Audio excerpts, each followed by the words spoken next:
তাকিয়ে কোনো সিদ্ধান্ত নেওয়া যাবে না। আইন সবার জন্য সমান। যেহেতু আমার জামাইয়ের দড়ির বাঁধনটা তোমরা ঢিল করে দিয়েছো, বাকি 69 জনের বাঁধনটা তোমরা ঢিল করে দাও। আল্লাহু আকবার বলেন। সকল যুদ্ধবন্দীকে খেজুরের পাশাপাশি তোমরা রুটি দাও, গোশত দাও, খাবার খাওয়ায় দাও। দেওয়া হলো। এবার পর্যায়ক্রমে যুদ্ধনীতিতে মুক্তিপণ একটা বিষয় থেকে যায়। সবাই মুক্তি পেতে চাচ্ছে। রাসূল বললেন, মুক্তি পেতে হলে পণ দিতে হবে। যুদ্ধবন্দীদের পণ আছে না নাই? আছে, দিয়ে যেতে হবে। সবাই দিয়ে যাচ্ছে। এমন সময় সবাইকে মুক্তিপণ রাসূল ছেড়ে দিচ্ছেন। এমন সময় একজন আমার নবীর সবচেয়ে কাছের মানুষ, আপন চাচা আমি আব্বাস রাদিয়াল্লাহু আনহু সামনে পড়লেন। রাসূল বললেন, চাচা আপনি যুদ্ধ করতে আসছেন ভাতিজার বিরুদ্ধে, আপনি কি চিন্তা করছেন বলেন। এবার বলতেছে, ভাতিজা মুহাম্মদ তুমি কি চাও বলো, আপনাকে মুক্তিপণ দিতে হবে। চাচা বলতেছে, ভাতিজা চাচার কাছে মুক্তিপণ লাগবে নাকি তোমার কি এমন দরকার ছিল চাচার কাছ থেকে নেওয়া? রাসূল বলছেন, চাচা আপনি আমার চাচা হতে পারেন, কিন্তু আপনি ইসলামের দুশমন, আপনারটা আরো আগে নেব। আল্লাহু আকবার বলে। কোনো ছাড়াছাড়ি নাই, দিতে হবে আপনাকে মুক্তিপণ। এবার চাচা মিথ্যা কথা বলতেছেন, ও ভাতিজা তোর চাচির কাছে আমি কিছুই রেখে আসি না, আমার কিচ্ছু নাই বাড়িতে। রাসূল মুস্কি হাসি মেরে বললেন, চাচা মিথ্যা কথা বলেন কেন? আপনি তো চাচি আম্মার কাছে কিছু স্বর্ণের টুকরা রেখে আসছেন, কিছু স্বর্ণের বার আছে। সঙ্গে সঙ্গে আব্বাস মুস্কি হাসি মেরে বলছে, মুহাম্মদ আমার বাড়ির সোনার খবর তোরে দিল কে? রাসূল বলছেন, ও চাচা এই জন্যই তো আমি আল্লাহর পয়গম্বর, জোরে কোন সুবহানাল্লাহ। সঙ্গে সঙ্গে আব্বাস চাগা দিয়ে বলতেছে, ভাতিজা আর পারলাম না, তুই আমারে পড়ায় দে লা ইলাহা ইল্লাল্লাহু মুহাম্মাদুর রাসূলুল্লাহ সাল্লাল্লাহু আলাইহি ওয়াসাল্লাম। বড় জামাইয়ের সামনে মুখোমুখি হয়ে গেল। রাসূল বললেন, আমার বড় মেয়ের জামাই, তোমাকে মুক্তিপণ দিতে হবে। সঙ্গে সঙ্গে জামাইয়ের নাম হচ্ছে আবুল আস। রাসূল তার খাদিজা বেঁচে থাকাকালীন অবস্থায় রাসূল নবুয়ত যখন পান নাই, সেই সময় তার মেয়েকে বিয়ে দিয়েছিলেন। ওই সময়ের তিনি জামাই, ওই সময়ের সে জামাই ছিল। আউযু বিল্লাহি মিনাশ শাইতানির রাজীম।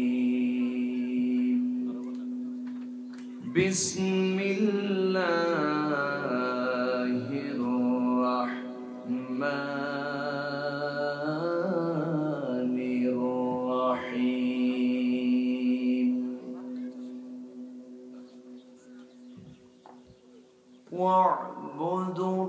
ওয়া'বুদুল্লাহা ওয়া লা তুশরিকু বিহি শাইআন ওয়া বিল ওয়ালিদাইনি ইহসানা।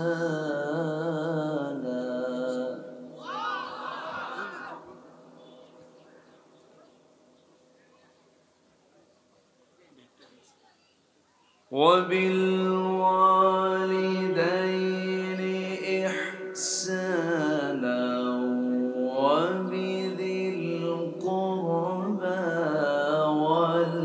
واليتامى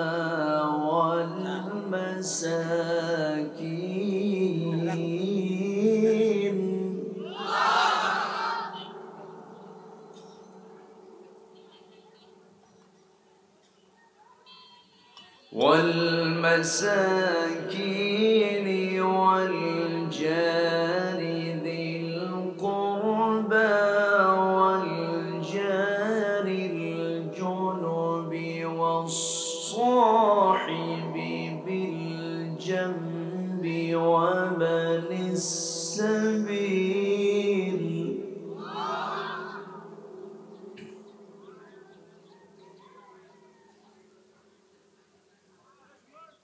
وما ملكت أيمانكم إن الله لا يحب من كان مختالا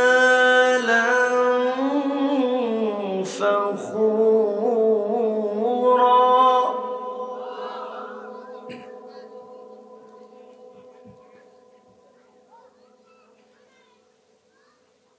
الذين يبخلون ويأمرون الناس بالبخل ويكتمون ما آتاهم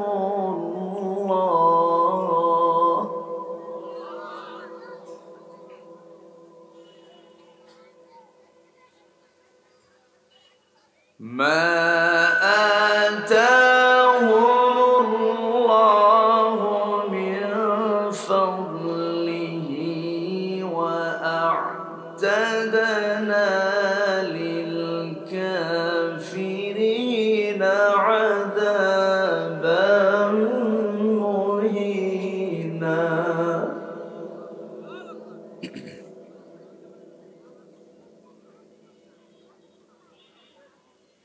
الله أكبر. بسم الله الرحمن الرحيم.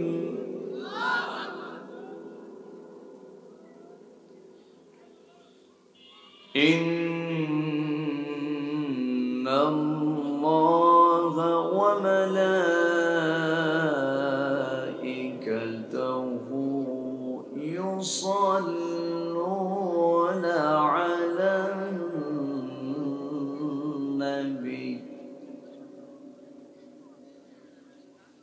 يا أيها الذين آمنوا صلوا عليه وسلموا تسليما. اللهم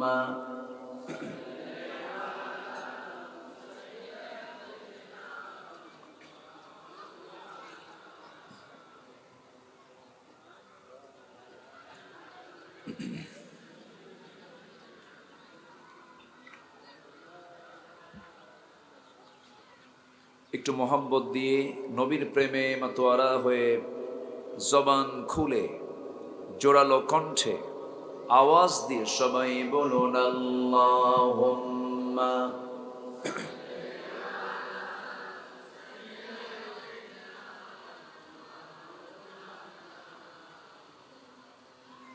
ওয়া আলা আলি সাইয়্যিদিনা।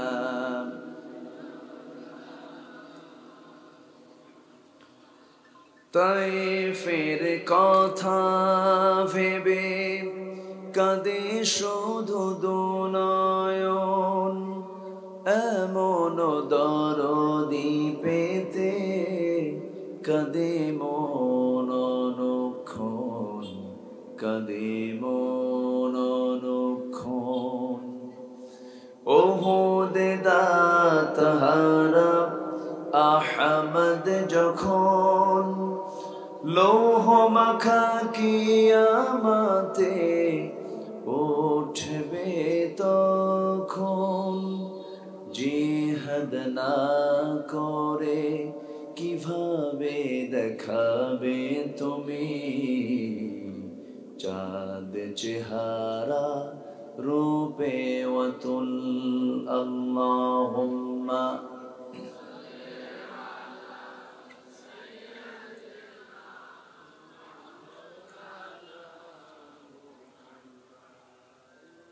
وعلى آل سيدنا। সবাই বলুন বালাগাল উলা বিকামালিহি কাশাফাত তুজা বিজামালিহি হাসনাত জামিউ খিসালিহি সাল্লু। আরবের বুকে মক্কার পরে যেথায় মা আমিনার ঘর, খোদার রহমতে কৌসার হয়ে ঝরছে বারংবার বালাগাল উলা বিকামালিহি কাশাফাত তুজা বিজামালিহি حسنت جميع خصاله سلوا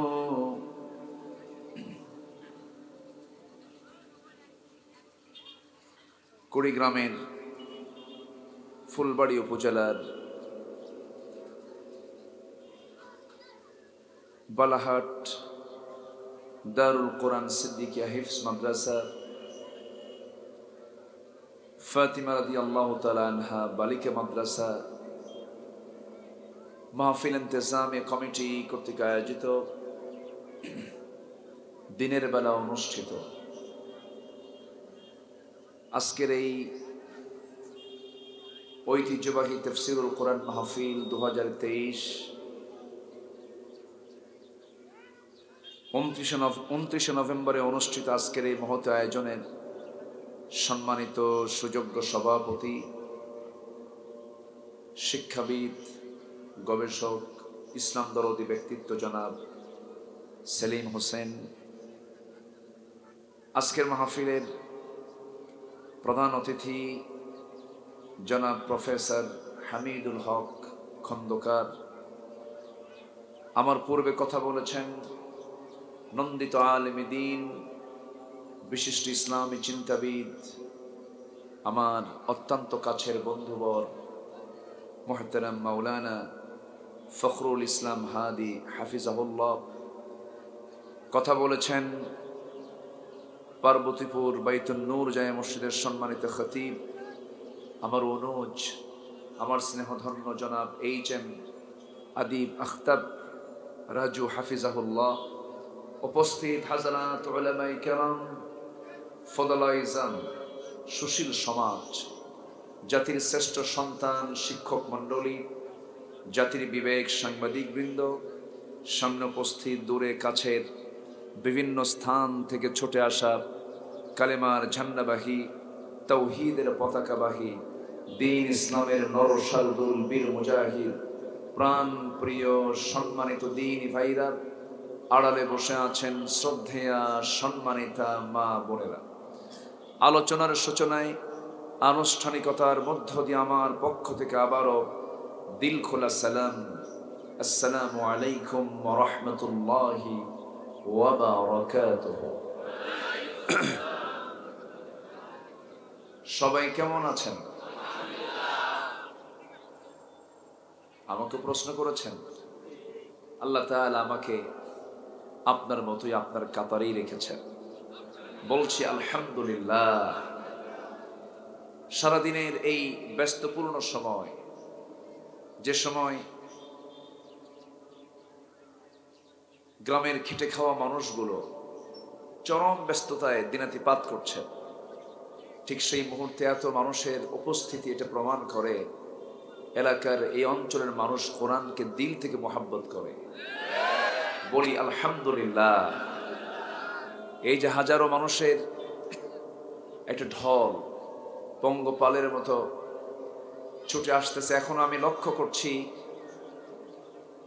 আমার মনে হয় আলোচনা শেষ হয়ে গেলেও মানুষের আশা মনে হয় ফুরাবে না।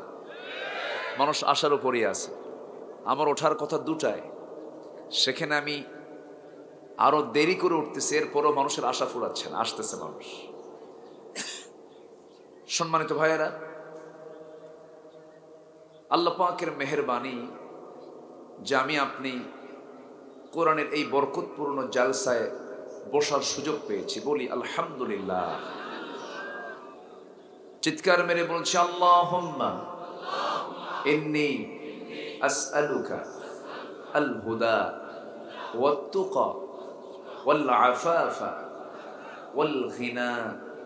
সবাই বলি আল্লাহুম্মা লাকা আসলামতু ওয়া বিকা আমানতু ওয়া আলাইকা তাওয়াক্কালতু ওয়া ইলাইকা আনাবতু ওয়া বিকা খাসামতু।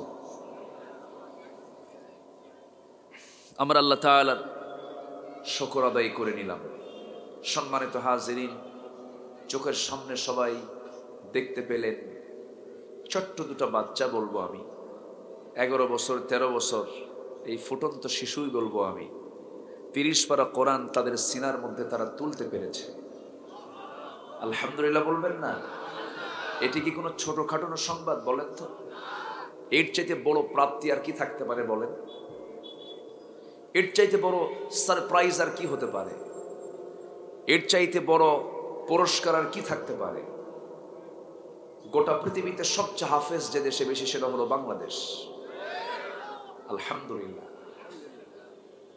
আমি গত রমজানে দুবাই ছিলাম, UAE, ইউনাইটেড আরব এমিরেটস। তো সেখানে আমার কিছু প্রোগ্রামও ছিল। তো শুনতে পেলাম আন্তর্জাতিক হিফজ কম্পিটিশন শুরু হয়েছে। পুরস্কার বিতরণ অনুষ্ঠান একটা নির্দিষ্ট দিনে, সেই প্রোগ্রামে আমি অংশগ্রহণ করলাম। গিয়ে দেখি 10 জন তালিকায় নিয়েছে তারা গোটা পৃথিবী থেকে, 10টা দেশ, প্রথম 10। তো পুরস্কার বিতরণ অনুষ্ঠানে বলতেছে 1 নাম্বার না বলে 10 নাম্বার থেকে আসতেছে, 10 অমুক দেশ, 9, 8, 7, 6, 5, 4, 3, 2, এই কয়েকটার ভিতরে বাংলাদেশ নাই। তার বাংলাদেশ কয় নম্বরে? কয় নম্বরে বলেন? অথচ আমার দেশের যারা হাফেজ, লাউ বাসার কুদু বাসার টাকা দিয়ে এরা পড়াশোনা করে, তেমন যত্নও নেই। কোটি কোটি টাকা ক্রিকেটের পিছনে খরচ করা হয়, ফুটবলের পিছনে খরচ করা হয়, বিভিন্ন অসুস্থ সংস্কৃতির পিছনে খরচ করা হয়। সুস্থ না কিন্তু অসুস্থ। অথচ এই কোরআনের যে হাফেজরা, লক্ষ লক্ষ হাফেজ, নিজস্ব টাকায় তারা পড়াশোনা করে, বাপ নাই মা নাই, এতিমরাও পড়ে, তারা গোটা পৃথিবীতে সুনাম করে আনছে। এটি একটি ইতিবাচক দিক, বলি আলহামদুলিল্লাহ। তারই অংশ হিসাবে এই মাদ্রাসায় একটা নতুন আবাদ হলো, দেখতে পেলেন। এটা হচ্ছে প্রোডাকশন, মাদ্রাসার ফলাফল। 2টা ছাত্রের মাথায় 2 বছরের মাথায় দাস্তারবন্দি দেওয়া হলো। এটা একটা ফলাফল মাদ্রাসার। 2টা ছেলে ইংরেজিতে কথা বলল। আমি মনে করি ইংরেজি এটা একটা ভাষা। ইংরেজিতে ব্যাপার কি, হঠাৎ করে এরকম হলো কেন? ইংরেজিতে কথা বলা খুব যে বড় যোগ্যতা আমি তা বলবো না। 2-1 লাইন আপনি একটু ইংলিশ মারলেন বলে আপনি অনেক কিছু হয়ে গেছেন, তাও কিছু না। কিন্তু যদি কোরআনের কিছু আয়াত যদি আপনি মুখস্থ করতে পারেন, এটা বিশাল বড় একটা অর্জন, বলি আলহামদুলিল্লাহ। কোরআন মুখস্থ করতে চাইলে মুখস্থ করা যায় না। মুখস্থ করার জন্য রহমত লাগে কার? আসতে বলবেন না কার? আমার নবীজির কাছে যখন আয়াত নাজিল হলো, হওয়া শুরু হলো, আমার নবীজি তাড়াহুড়ো করে কোরআন মুখস্থ করার চেষ্টা করছেন। আল্লাহ রাব্বুল আলামিন সঙ্গে সঙ্গে জানালেন, লা তুহাররিক লিসানাকা লিতা'জালা বিহি। হে রাসূল, আপনি জিহবা বারবার আওড়াবেন না, জিহবা বারবার নড়াবেন না। আমি আপনার সিনার ভিতরে কোরআন থেকে জমা করে দিয়ে দেব, নিজেই দিয়ে দেব, আপনি অস্থিরতা পোষণ করবেন না। এখান থেকে একটা বিষয় প্রমাণ হয়ে গেল, বান্দা মুখস্থ করতে চাইলে মুখস্থ করতে পারবে না। রহমত লাগবে কার? আসতে বলুন না, রহমত লাগবে কার? আল্লাহ যে বান্দাকে নির্বাচিত করেন সেই বান্দাই হাফেজ হতে পারে। আল্লাহ যে বান্দাকে নির্বাচিত করেন সেই বান্দিতে হাফেজ হতে পারে। জোর করে কখনো হাফেজ হওয়া যাবে না। বান্দার চেষ্টা, সাহায্য কার? কার সাহায্য? আল্লাহর সাহায্য। আমি তো মনে করি হাফেজের চাইতে বড় ভাগ্যবান এই পৃথিবীতে দ্বিতীয় কেউ নাই। আল্লাহু আকবার, আল্লাহু আকবার। সেই ফুল বাগান এখানে সাজানো হয়েছে, ফুলবাড়ির ফুল বাগান। ফুলবাড়ির উপজেলার নাম কি? এখানে কোনো ফুল ছাড়া কোনো বাড়ি নেই, সব বাড়ি ফুল। আলহামদুলিল্লাহ। ফুল কোনটা জানেন? যদি আদর্শ মানুষ হওয়া যায়। যেরকম এটা একটা ফুল বাগান, বলি আলহামদুলিল্লাহ। এখানে ফুল বাগান আর ফুল কারা? আমরা যারা বসে আছি। আর স্পেশালি ফুল বাগান বানিয়েছেন সেলিম ভাইরা, যে মাদ্রাসা করেছেন। এটা বিশাল ব্যাপার। আল্লাহ তুমি এই মাদ্রাসাকে কবুল করো। এখানে কি হয়েছে কি? এখানে এখানে এখানে সমস্যা কি? এখানে কথা হয় কেন একটু খেয়াল করেন। অনেক কষ্ট করে বসে আছেন, রোদের একটা খরতাপ লাগছে, এরপরও কষ্ট করে অনেকেই বসে আছেন। প্যান্ডেলটা একটু বড় করলে ভালো হতো, ছোট হয়ে গেছে, তাই না? যা হয়েছে আমরা এতেই খুশি, বলি আলহামদুলিল্লাহ। কেউ কষ্ট পাচ্ছেন না তো? এই মাহফিল এটা কি প্রথম এবার? এর আগে দ্বিতীয়বার? জি আলহামদুলিল্লাহ। দ্বিতীয়বারে যদি এত সুন্দর হয়, সামনে তো আরো সুন্দর হবে। জোরে বলি ইনশাআল্লাহ, আরো জোরে বলি ইনশাআল্লাহ।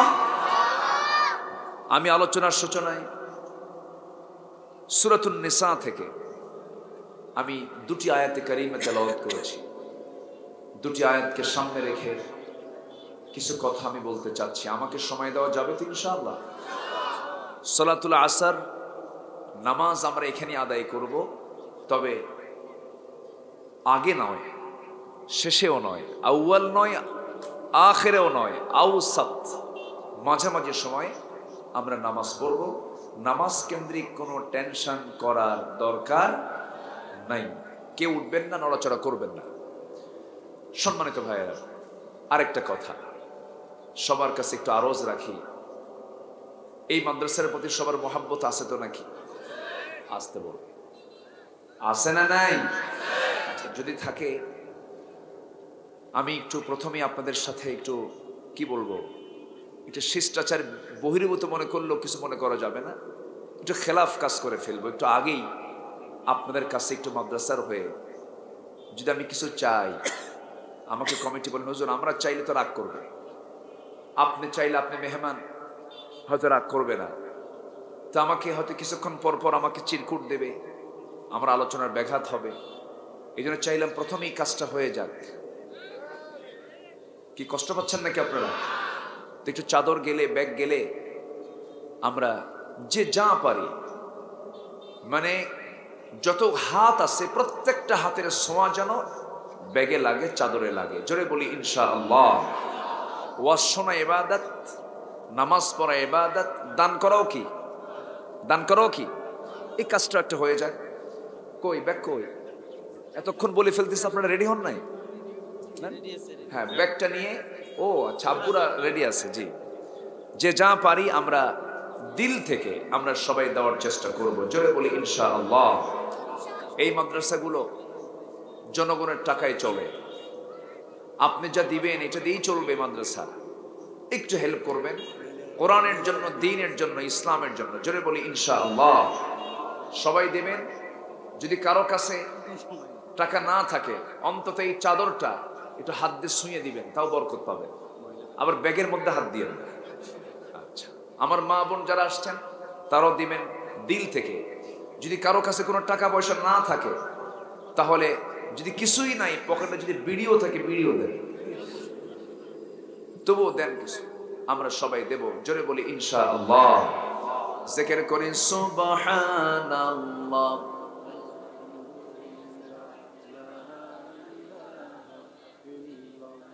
আরো জোরে লা ইলাহা, লা ইলাহা। আমার মা বোনদের ভেতর থেকে আমরা যে যা পারি মেহেরবানি করে দিলটা নরম করে, আপনার এই দান আপনার জন্য বড় বালা মুসিবত থেকে হেফাজত করতে পারে। আপনার এই দান বড় ধরনের ঝুঁকি থেকে আল্লাহ তাআলা আপনাকে রক্ষা করতে পারেন। আস-সাদাকাতু তারুদ্দুল বালা। এজন্য সাদাকা এটা নিয়মিত করা উচিত। আমরা সবাই যে যা পারি আমরা দেব ইনশাআল্লাহ। জিকির করে সুবহানাল্লাহ আলহামদুলিল্লাহ।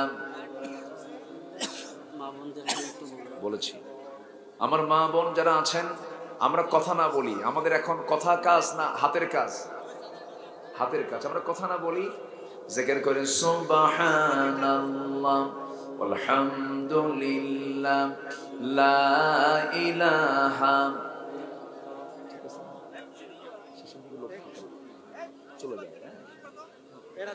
আরো জোরে সুবহানাল্লাহ আলহামদুলিল্লাহ। মাইক ওয়ালা কোথায়? জিকির করেন সুবহানাল্লাহ।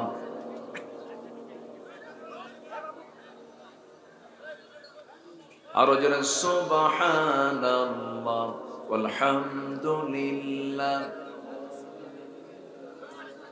মেহেরবানি করে কেউ কথা বলবেন না। কোরআনের মাহফিলে কথা বলাটা বেয়াদবি তো।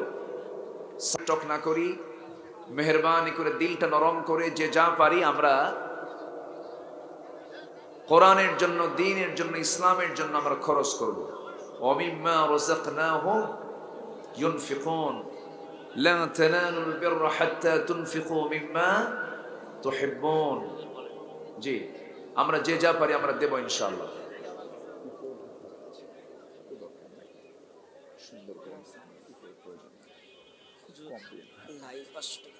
জি, আমরা যে যা পারি আমরা দেব ইনশাআল্লাহ। মেহেরবানি করে যে যা পারি আমরা দেই। আর ব্যাগগুলো নিয়ে কি পিছন দিয়ে দৌড় মারল নাকি সব? কোথায়?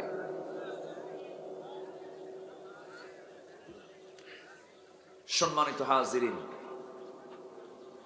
আসুন আমরা এখন মূল আলোচনার দিকে ফিরে যাই। আমরা যে কিতাব কিনে বসেছি, এই কিতাব নাজিল করেছেন কে? আসতে বলবেন না কে? আল্লাহ তাআলা। সেই কিতাব থেকে আমরা কথা শুনতে এসেছি, আমরা বড় ভাগ্যবান, বলি আলহামদুলিল্লাহ। কি হয়ে গেছে? জি, আমরা একটু জিকির করি সুবহানাল্লাহ আলহামদুলিল্লাহ।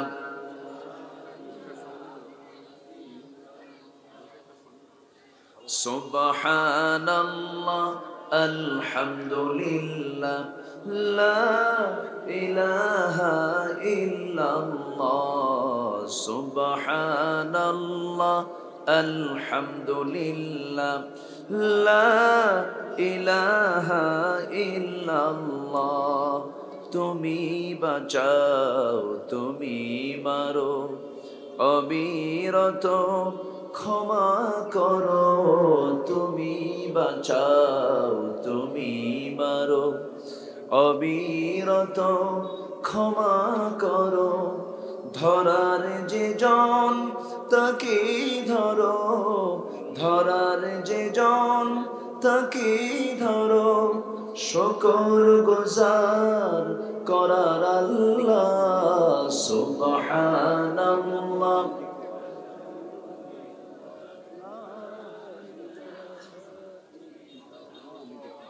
তুমি বাঁচাও, তুমি মারো, অবিরত ক্ষমা করো।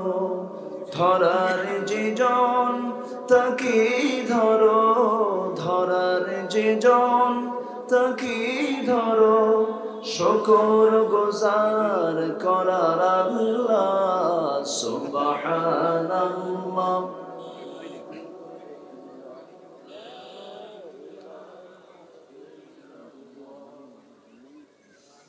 জি, সম্মানিত ভাইয়েরা, আসুন আমরা এখন পিনপতন নীরব হয়ে যাই কোরআনের জন্য।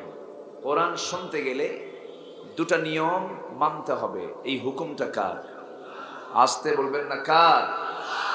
মাহফিলে যে কথা বলবে এটা কি আদবের কাজ হবে না বেয়াদবের কাজ হবে? এই বেয়াদবি যেন না হয়, আমরা শুনবো। মাহফিলে কথা বললে একজন, মসজিদেও কথা বলে কয়জন? একজন। মসজিদের সৌন্দর্য, মাহফিলের সৌন্দর্য এখানেই। বাজারে সবাই কথা বলে, আর মাহফিলে কথা বলে কয়জন? একজন। আমরা ফাসতামিউ লাহু ওয়া আনসিতু, আমরা শুনবো এবং চুপ থাকবো। এটা হুকুম কে দিয়েছেন? আল্লাহ দিয়েছেন। আসুন আমরা এখন মূল আলোচনার দিকে আস্তে আস্তে চলে যাচ্ছি। এই পৃথিবীতে আল্লাহ তাআলা আমাকে আপনাকে পাঠিয়েছেন, মূল লক্ষ্য কিন্তু একটাই, সেটা হলো কারো ইবাদত না করে একমাত্র শুধুমাত্র কেবলমাত্র কার ইবাদত করা? আসতে বলবেন না, কার ইবাদত করা? শয়তানের ইবাদতও আছে না নাই? শয়তানের হুকুমও মেনে চলে, শয়তানের হুকুমগুলোকে ফলো করে এমন লোকও কিন্তু সমাজে আছে। আমরা হুকুম মানব শয়তানের না আল্লাহর? আসতে বলবেন না, কার? আল্লাহর হুকুম ছাড়া যা হুকুম পৃথিবীতে আছে সব হলো শয়তানের দেওয়া। কার দেওয়া? শয়তানের দেওয়া। আল্লাহ রাব্বুল আলামিন এই দুনিয়াতে আমাকে আপনাকে একটা লক্ষ্য দিয়ে পাঠিয়েছেন, একটাই লক্ষ্য, সেটা হলো আমার আপনার দায়িত্ব হলো ইয়া আইয়ুহান নাসু উবুদু রাব্বাকুমুল্লাযী খালাকাকুম ওয়াল্লাযীনা মিন ক্বাবলিকুম লাআল্লাকুম তাত্তাকুন। জোরে বলুন আল্লাহু আকবার। হে মানব মণ্ডলী, তোমরা সেই মহান রবের গোলামি করো যিনি তোমাকে সৃষ্টি করেছেন, তোমার পূর্বের সকল জনদেরকেও সৃষ্টি করেছেন। তুমি তার কাছেই ছিলে, তার কাছে আবার তুমি ফিরে যাবে। যিনি তোমাকে লালন করেছেন, যিনি তোমাকে পালন করছেন, তিনি আবার তোমাকে জিন্দা করবেন। আমার জীবন দিয়েছেন কে? আবার আমাকে মৃত্যু করবেন কে?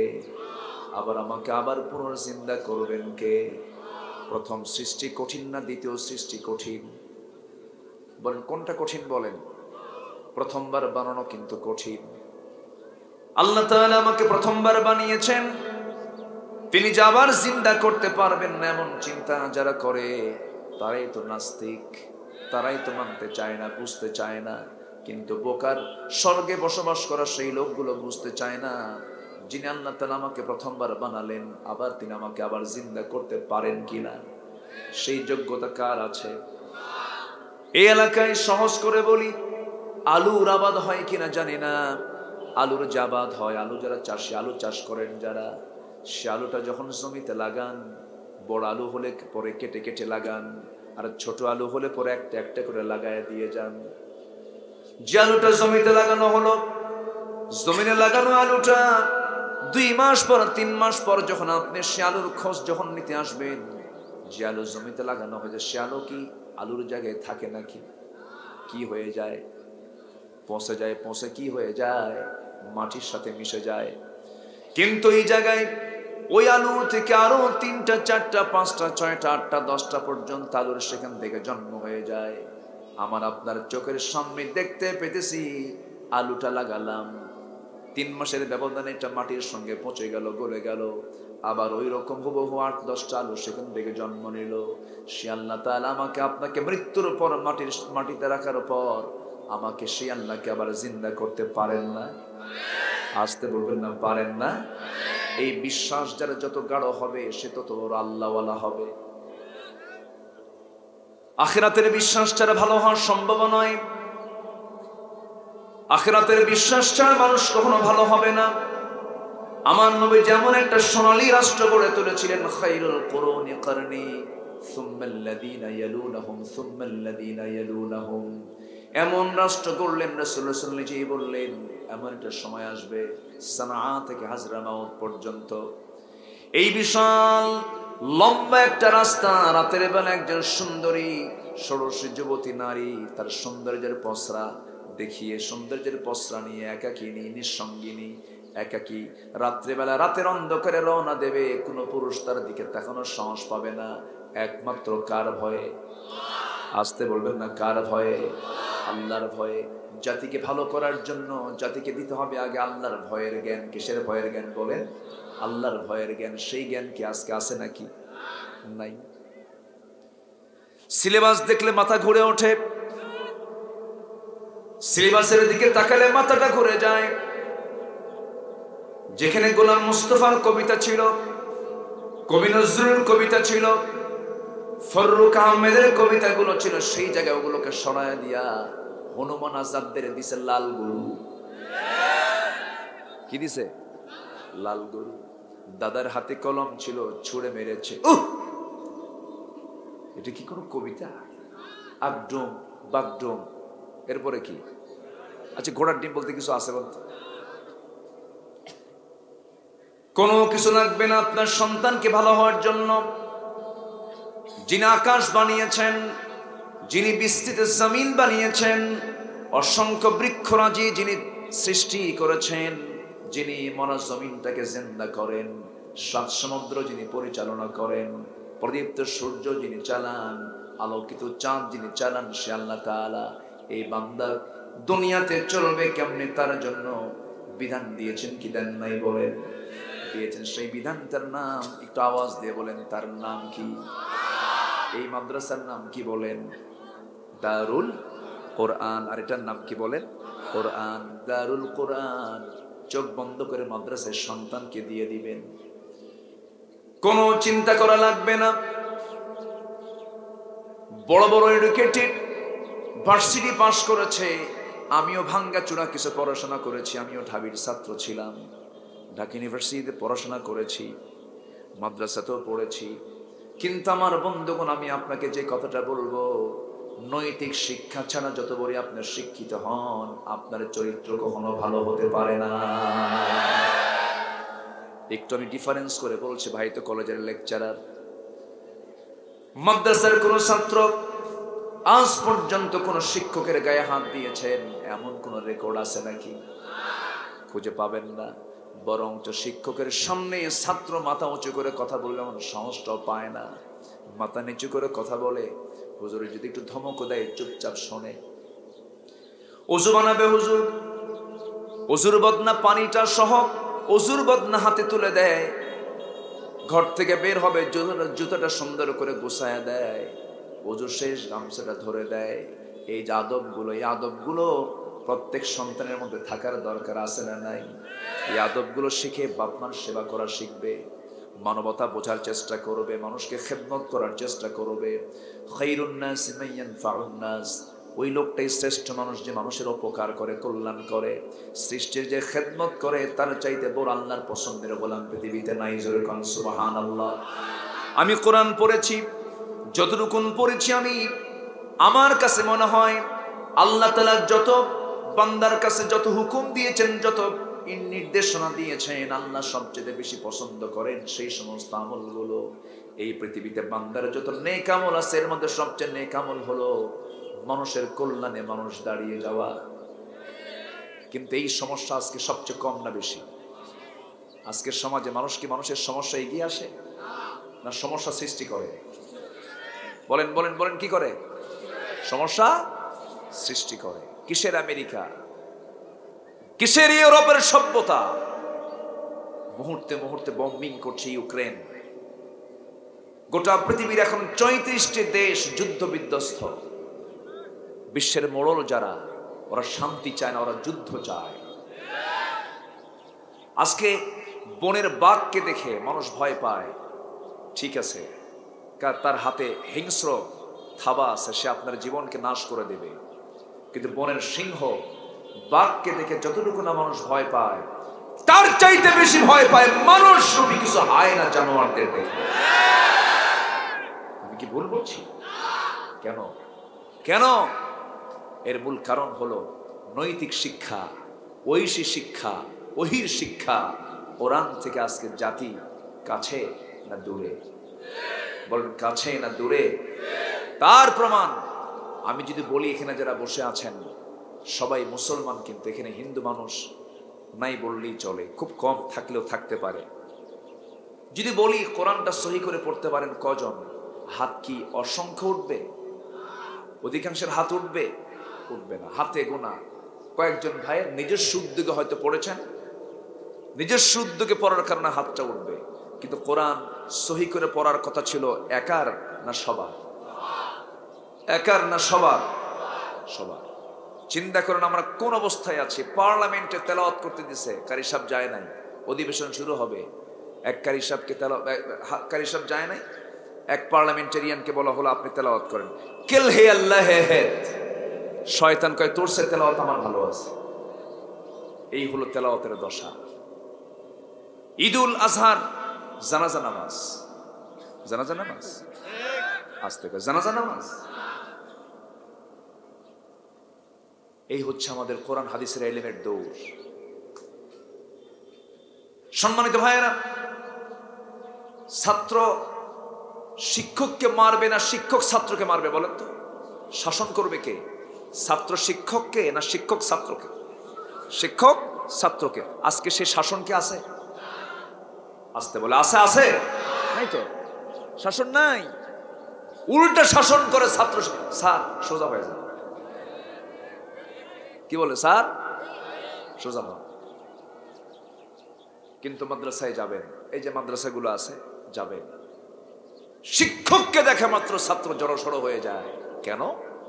রাসূল বলেছেন, যে ব্যক্তি বড়দের সম্মান করে না, মাল্লাম ইয়ারহাম সাগীরানা ওয়ালাম ইউক্কির কাবীরানা, ছোটদেরকে স্নেহ করে না, রাসূল বলেন সে আমার কেউ না, রাসূল বলেন সে আমার উম্মতি না।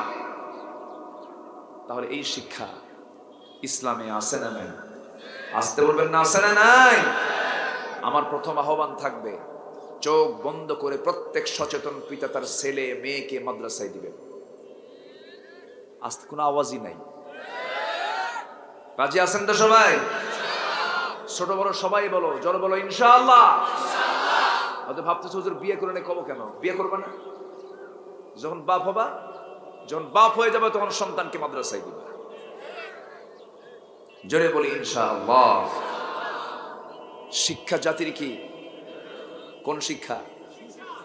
সুশিক্ষা, যে শিক্ষার ভিতরে প্রাণ আছে। আমার দেশে চোর দুই প্রকার, একটা হলো অভাবের চোর, আরেকটা হলো স্বভাবের চোর। আমার দেশে কোন চোর বেশি? অভাবের না স্বভাবের? পেটের তাড়নায়, অভাবের তাড়নায় চুরি করা মানুষ বেশি নয়, খুব কম।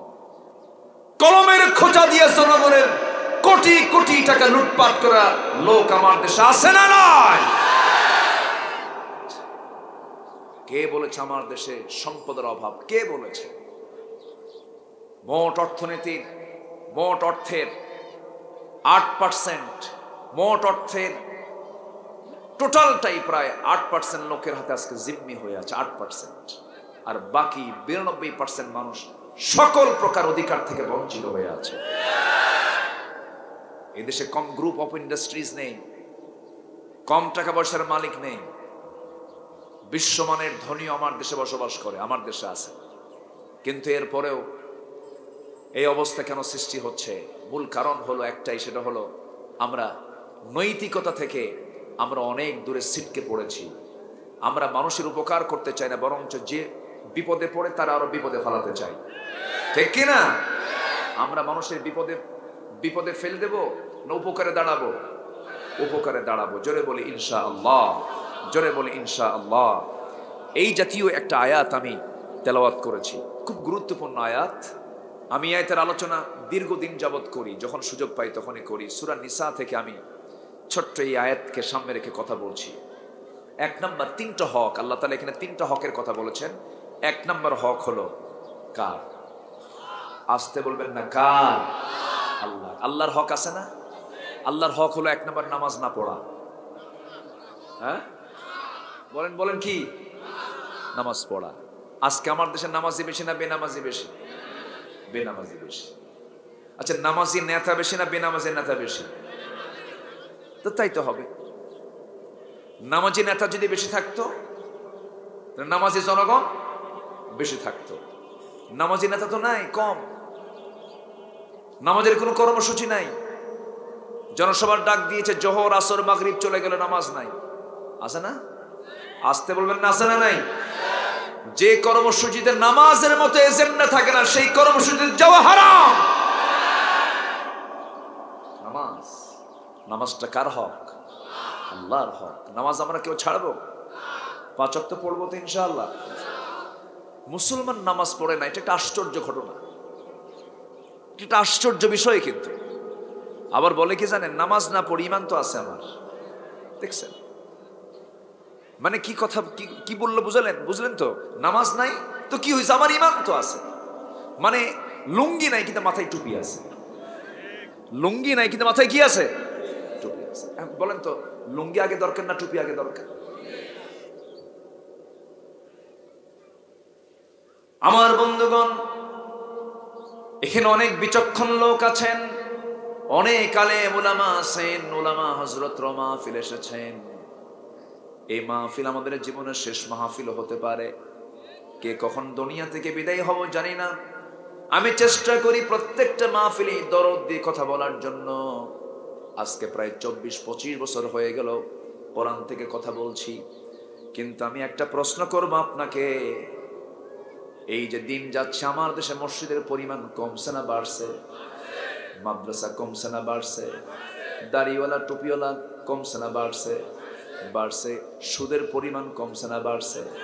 জেনার পরিমাণ কমছে না বাড়ছে? ঘুষের কারবার কমছে না বাড়ছে? খুনের পরিমাণ কমছে না বাড়ছে? জেনা ব্যভিচার কমছে না বাড়ছে? বাড়ছে। তাহলে ওয়াজও বাড়লো, সুদও বাড়লো। এটা ওয়াজের কি বরকত! দেখেন, ওয়াজের বরকত না এটা?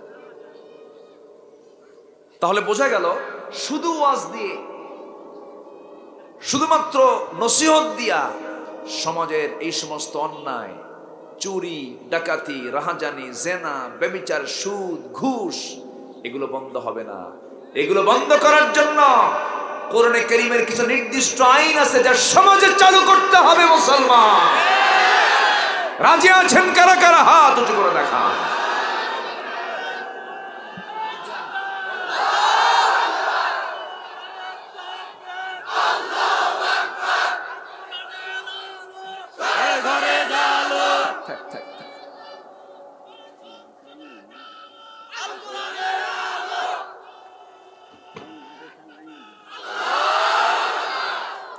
জি, আল্লাহ কবুল করুন। জোরে বলে আমিন, আরো জোরে আমিন। এত সুন্দর মানুষ, কে কইছে 20 গ্রাম? এ তো 1000 গ্রামও পার হয়ে গেছে, তাই না?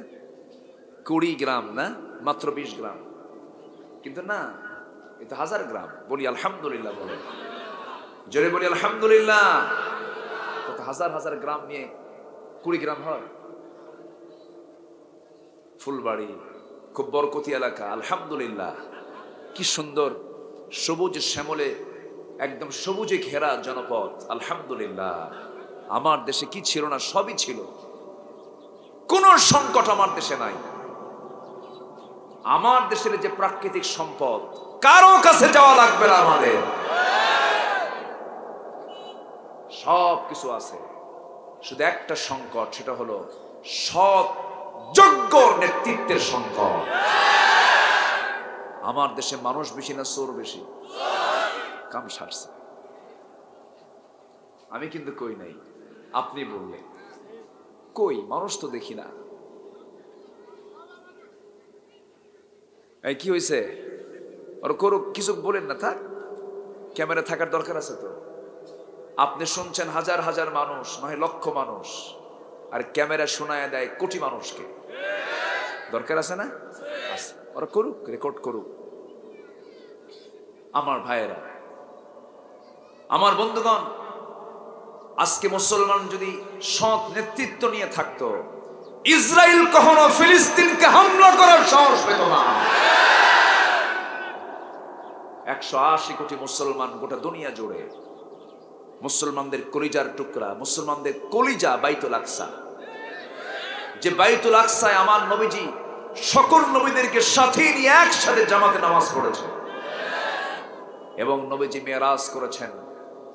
তিনি এক রাতের একটা অংশে মসজিদে হারাম অর্থাৎ মক্কা মুকাররমা থেকে ফিলিস্তিনের বাইতুল আকসায় তিনি ইসরা করেছেন। সুবহানাল্লাযী আসরা বিআবদিহি লাইলাম মিনাল মসজিদিল হারাম ইলাল মসজিদিল আকসা।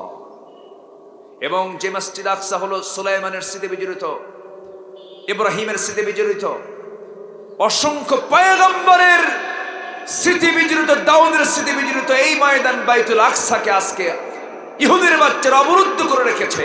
মুসলমান জেগে উঠবে কখন? জেগে উঠতে হবে, বাতিলদের মোকাবেলা করতে হবে মুসলমান।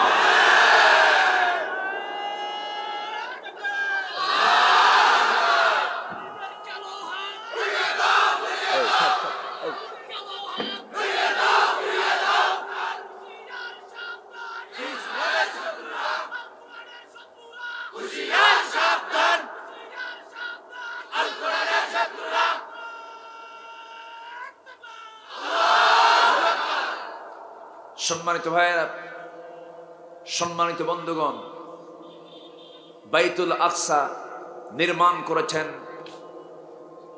গোটা বিশ্ব শাসন করা নবী, গোটা পৃথিবীর সবচেয়ে বড় শাসক ছিলেন, বাবাও ছিলেন বড় নবী, ছেলেও বড় নবী, দাউদ ইবনে সুলাইমান। কি বলে? সুলাইমান বিন দাউদ। দাউদ আলাইহিস সালামের ছেলে সুলাইমান আলাইহিস সালাতু ওয়াস সালাম গোটা পৃথিবী শাসন করেছেন। ওনার দ্বারা নির্মিত, জিনদের দ্বারা নির্মিত, উনি ইঙ্গিত দিয়ে বাইতুল আকসা নির্মাণ করেছেন। মুসলমানদের প্রথম কিবলা কি? বলেন বলেন, প্রথম কিবলা কোনটা বলেন? বাইতুল আকসা। তবে হ্যাঁ, আশার আলো হচ্ছে বাইতুল আকসা আমাদের হাতে চলে আসবে। জোরে বলি ইনশাআল্লাহ। ফিলিস্তিন হবে ইহুদিদের কবরস্থান। জোরে বলি ইনশাআল্লাহ, জোরে বলি ইনশাআল্লাহ। চিন্তা করা যায়, ওরা বোমা মারে আর মুসলমান একটা করে ঢিল মারে, এই ঢিলের চটি ওরা থাকা কঠিন। এটা হচ্ছে ইমানের শক্তি। কিসের শক্তি বলেন? ইমানের শক্তি। আমার বন্ধুগণ, একটু কান লাগান। তিনটা হক নিয়ে আমি আজকে কথা বলতে চাচ্ছি। নাম্বার হক, এক নাম্বার হলো আল্লাহর হক। ওয়া'বুদুল্লাহ, তোমরা ইবাদত করবে কার? এক জায়গায় না সব জায়গায়? এক জায়গায় না সব জায়গায়? আল্লাহ তার হুকুম সব জায়গার জন্য আছে না নাই? নখ কাটবো কেমনে, তার বিধান মনে হয় নাই?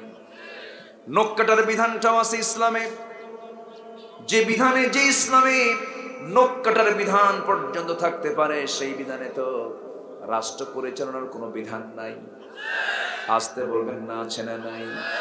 মনে হয় অর্থনীতি নাই, সমাজনীতি নাই, রাষ্ট্রনীতি নাই, চুক্তিনীতি নাই, বন্দি নীতি নাই। আজকে গোটা পৃথিবীতে যুদ্ধ চলছে, যুদ্ধের কোনো নীতি কেউ মানে নাকি? কেউ তো মানে না। অথচ যুদ্ধের নীতি কি হবে ইসলাম তাও বলে দিয়েছে। কোনো শিশুর গায়ে হাত দিতে পারবে না, বৃদ্ধের গায়ে হাত দিতে পারবে না, অনাথের গায়ে হাত দিতে পারবে না। এগুলো শিখিয়েছেন আমার নবীজি। একজন যোদ্ধাও ছিলেন, সেনাপতি ছিলেন, মুহাম্মদ সাল্লাল্লাহু আলাইহি ওয়াসাল্লাম। বদর যুদ্ধের কথা আমার মনে পড়ে গেল। ইসলামের প্রথম যুদ্ধ কিসের যুদ্ধ বলেন? বদর যুদ্ধ। বদর যুদ্ধ ইসলামের প্রথম যুদ্ধ। সেই যুদ্ধ সংগঠিত হয়েছিল এমন মাস, যে মাসে কোরআন নাজিল হয়েছিল। সেই মাসটার নাম কি বলেন? বলেন কোন মাস বলেন? রমজান মাস, কোরআন নাজিলের মাস। কিন্তু আমরা কয়জন জানি রমজান মাস হলো বদর যুদ্ধের মাস? আমরা তো সবাই জানি না। রমজান মাস কি জানি আমরা? কোরআন নাজিল হয়েছে। কিন্তু রমজান মাস যে বদর যুদ্ধের মাস, এটা কিন্তু আমরা অনেকে জানি না। আমার বন্ধুগণ, আজান হচ্ছে নাকি? আচ্ছা, আজানের জবাব একজন দেন, সবার পক্ষ থেকে একজন জবাব দেন, আমি আলোচনা চালিয়ে যাই। কোনো টেনশন নাই, এখনো পর্যাপ্ত সময় আছে। কেউ যদি উঠে দাঁড়ান, মাহফিলের সৌন্দর্য নষ্ট হয়ে যাবে। একটা লোক আমরা নড়বো না। জোরে বলি ইনশাআল্লাহ। একটু বসো। কত সময় কত দিকে চলে যায়। আমার দিকে তাকান। এখানে এই এলাকায় যত জায়গা আছে, নামাজের জামাত যদি বড় হয়, সবচেয়ে এখন এই সময়ে সবচেয়ে বড় জামাত হবে কোথায়?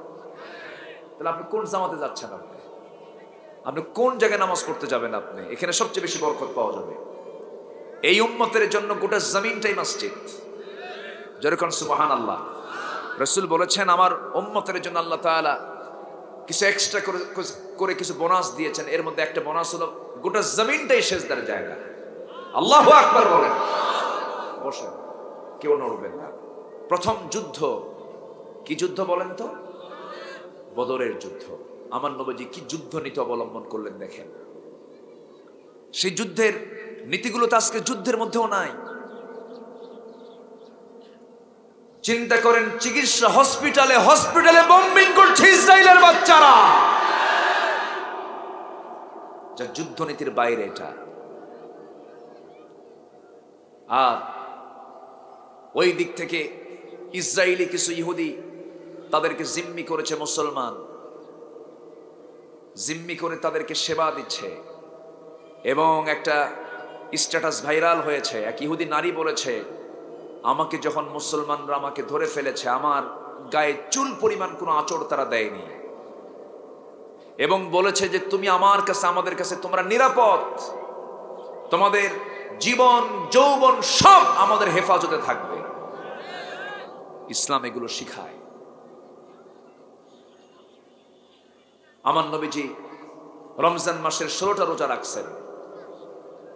16টা রোজা রাখার পরে 17তম রমজানের দিন নবীজি বললেন, সাহাবীরা যুদ্ধের ডাক এসেছে, কে কে যুদ্ধে যাবে বলো। মোটে 313 জন সাহাবী যোগ দিলেন। নবীজি সেই দিন বললেন, সাহাবীরা আজকে রোজার দিন, রোজাটা তোমরা ভেঙে ফেলে দাও, রোজা তোমরা পরে রাখতে পারবে। ফাইদাতুম মিন আইয়ামিন উখর, সে আপনাকে মারার জন্য আসে, আমরা কাউকে মারতে যাব না যুদ্ধে, আমরা আবু জাহেলকে মারতে যাব। আল্লাহু আকবার বলবেন। আমার নবীজির প্রতি মুহাব্বত দেখি নবীর মধ্যে তার দয়া হলো।